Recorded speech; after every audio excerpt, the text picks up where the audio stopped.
Set 11 is going to bait a lot of players into making the same mistakes over and over again. If you make even one of these, you're going to be behind the curve before we even get the cards.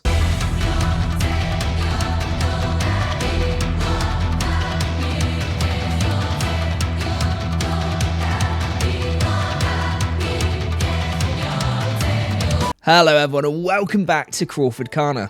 Set 11 and Winterspell is right around the corner, and I want to use this video to stop you from falling into the same traps that every player does when a new set is released. These mistakes aren't even just mistakes that I see beginners making. Time after time again, I see good and competitive players fall into the same trap. So today I'm going to take you through the top 10 mistakes to avoid in Set 11 so you can stay ahead of the curve instead of chasing it. Let's get straight in to number 1. Mistake 1. Flocking to the meta colours too quickly. Now, this is a point that I'm starting to see take effect already. People are already theory crafting and theorising what the best colours of the set are going to be, and at the minute, a lot of people are heading in the direction of amber. And don't get me wrong, there is plenty of reason that there should be. For example, cards like this. Now, this card allows you to wipe the whole board, and if anything, it's a brand new Be Prepared, so of course we're excited. We want to utilise cards like that, but there's still negatives to playing cards like this. It's not a song like Be Prepared was. It's going to be hard casted. There's not as a lot of draw in Amber as well, so it is something that you need to consider, but that's not the point that I'm trying to make here. Everyone is starting to notice that this is a powerful colour, this set, so they're all flocking towards it. Because of this means that everyone is going to be playing the same deck. As a strong player or a player that's looking to improve, you don't want to look in the same direction as everyone else. You don't want to try and play the same deck, because otherwise you're just going to get into mirror matches, which ends up being a case of who goes first is likely going to win and have the advantage. You want to look into the decks and work out how do you beat the decks which are popular. So as a starting point, if you think Amber is going to be doing really well this set, have a think what colours are really strong against Amber and what can you use to counter that. Because at the minute, that's the direction which it looks like everyone's going to go in. On top of that as well, we have to factor in price. If everyone starts utilising a certain colour, that means the legendaries of that set are going to be more used, and subsequently, they're going to become more expensive. That means the best decks of the set in that colour combination are going to cost way, way more. Don't opt into buying these colours directly yet, because you're going to buy them, they're going to not work as well as everyone was predicting, and then you've wasted your money and need to find a different option. Mistake 2. Ordering singles due to hype. Now, this follows on perfectly from my previous point. Ordering singles too early because you've seen some YouTuber online say, yeah, this card is cracked, this is going to warp the meta. It's the worst thing to do, because as soon as these cards become popular, they become so expensive. It's unreal. I said in my last video the importance of using proxies to test before you go into your big events, and I really stand by that. Printing out the proxies, having a play tester so you don't have to commit to the card yet, working out if it suits your style. There's every chance that you just might not actually like playing it.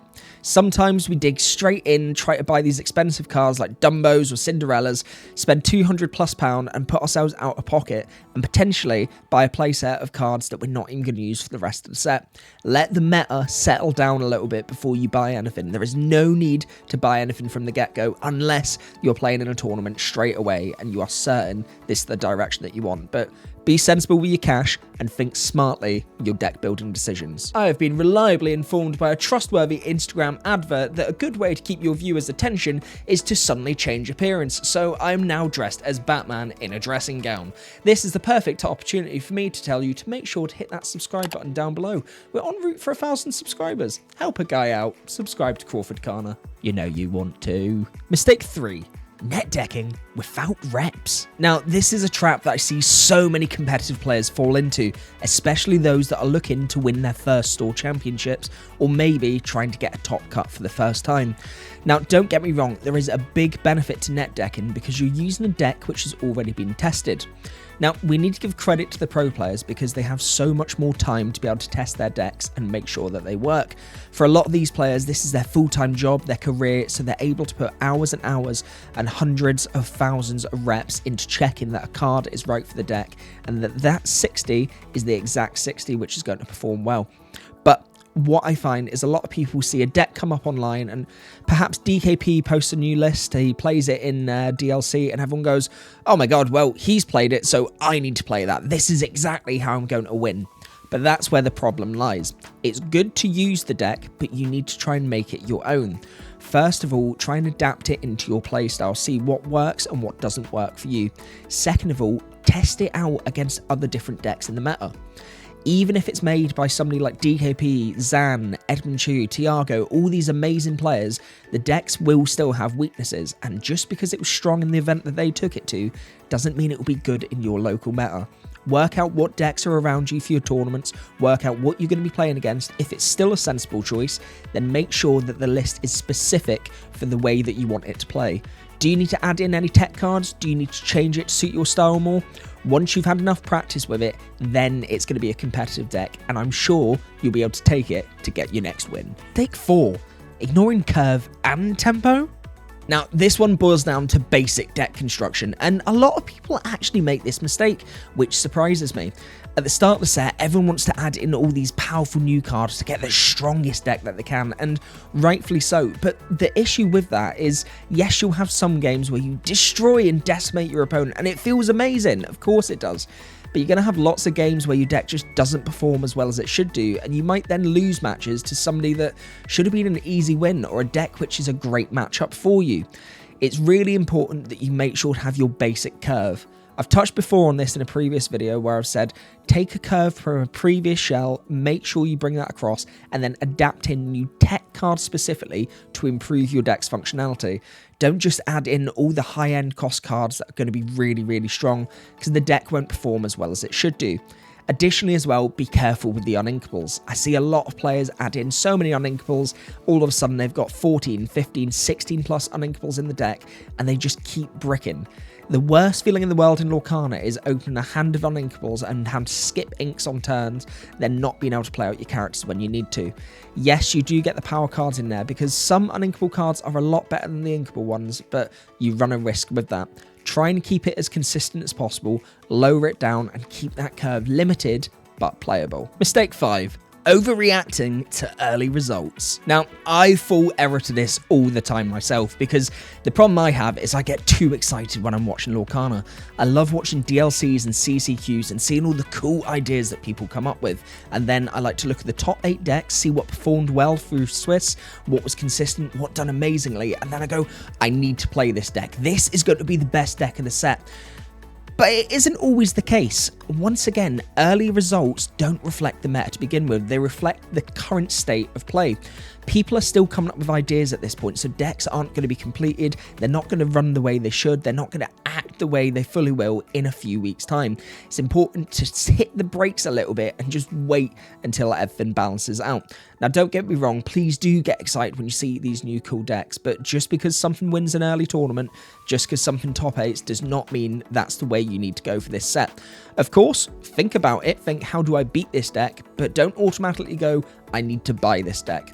Wait for the right time, and then start investing in the correct cards. Mistake 6. Assuming control is always the best. Put your hand up if you've ever played a really powerful control deck and then got absolutely wiped by an aggro deck that no one was expecting. Happens to me all the time.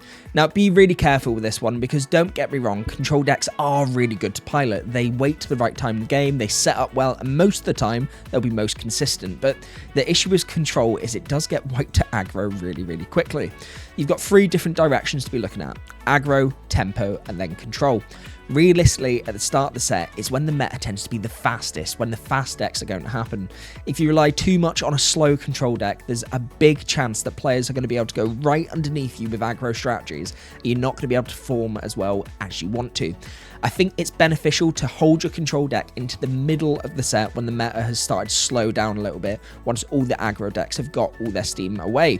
Once you've done that, then your deck is really going to shine. But sometimes at the start of the set, if you rely too heavily on the big powerful control, you are going to get some losses very quickly. Maybe make it and try it out, but also have something a little bit quicker to begin with, just to make sure that you can still get those W's under your belt. Mistake 7. Not teching for mirrors. Now, this one's a really essential one, guys, so make sure you pay attention to this, because once again, it's something that everyone seems to completely forget, even me. Now, mirrors are a massive part of Lorcana, but I'm somebody that thinks, what colours do I need to beat? I need to beat this, I need to beat this, and I need to beat this. And if I do that, I'm absolutely fine. Now, when I went to the Cardiff CCQ a few months back, I had a really good run. I made the top 16, but I eventually lost in a mirror match against Purple Steel. And the main reason for that was because I didn't actually think to prep on how to beat that deck. I was looking how to beat Blurple, how to beat Amber Steel aggro, how to beat other different decks which were popular in the meta. And I kind of forgot that mine was a respected deck too. Because of that, I went into the match, I didn't really have a win strategy, and I lost pretty quickly.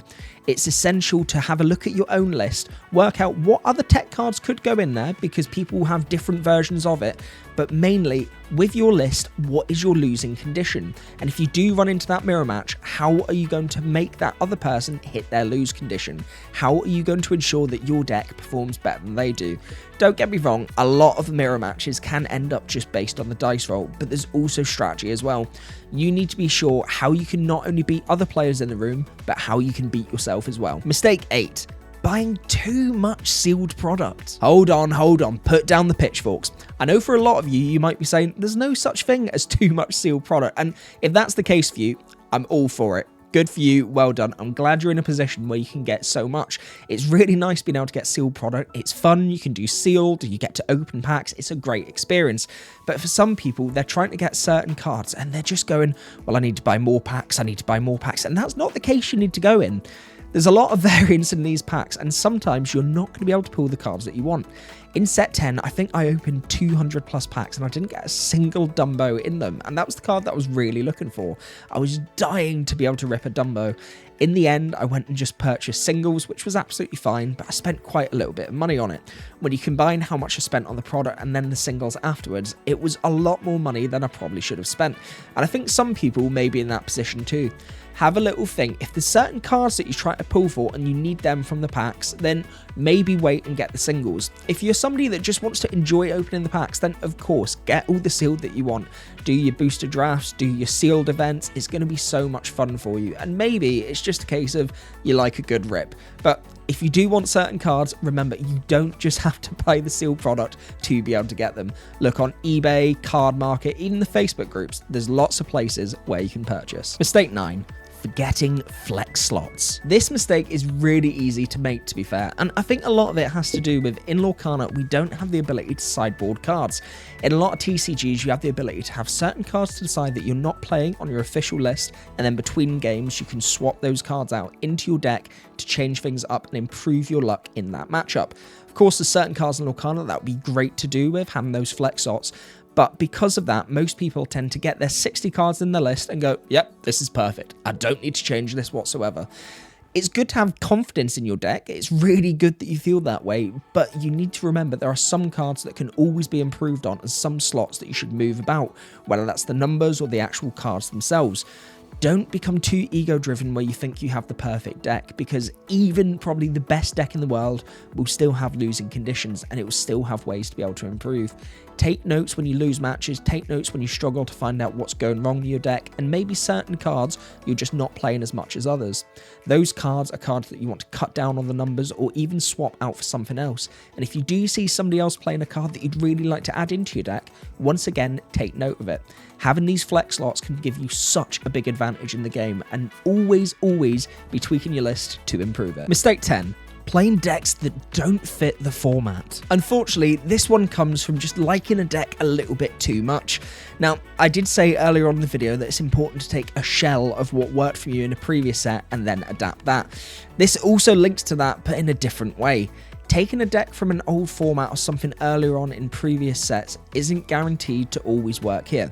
Now, don't get me wrong, you are likely to have success with something in set 11 that you did in set 10 or set 9, because it functions well. You've got a good outer shell to it. There'll be ways to improve it with tech cards, but it should still be able to stand up. What you don't want to be able to do, though, is go, well, this was the best deck of a previous set, so I need to play it now. Otherwise, you're going to land in quite a lot of trouble. We have an ever-evolving meta, new cards, new shapes, and new patterns of play, so just because a curve was able to work a couple of sets ago doesn't mean that it's going to be able to work now. Try and get an understanding of what cards are going to be played, and if your cards from a previous set do work, and of course they're legal in Core Constructed, then I'm albeit go for it, but just make sure that it's something that can still stand up to the new style of play. For example, we may have a lot of locations for this set, so if you're running a deck which doesn't have a way to be able to challenge into locations, you might get yourself into a bit of trouble. If you don't have any board wipes, you might not be able to get rid of some of the characters. Have a little bit of a think about how transferable it is, and if it's not, bring it over and then work on it and improve with tech cards to try and make it as strong as possible. Okay everyone, thank you so much for staying to the end of the video. If you're someone that's been able to make it to the end, could you leave a comment directly below saying feeling prepped for set 11, and that's going to let me know that you've watched the whole way through the video. It's really good for me to get an understanding of what content my viewers like, and it helps me to develop and improve my content going forward. If you haven't already hit the subscribe button, make sure to hit that down below. We are en route to 1,000 subscribers. We only have 1 month left to be able to hit my goal before I turn 30. Oh my god, that's coming quickly. But once again, thank you so much guys. Looking forward to catching you in the next video.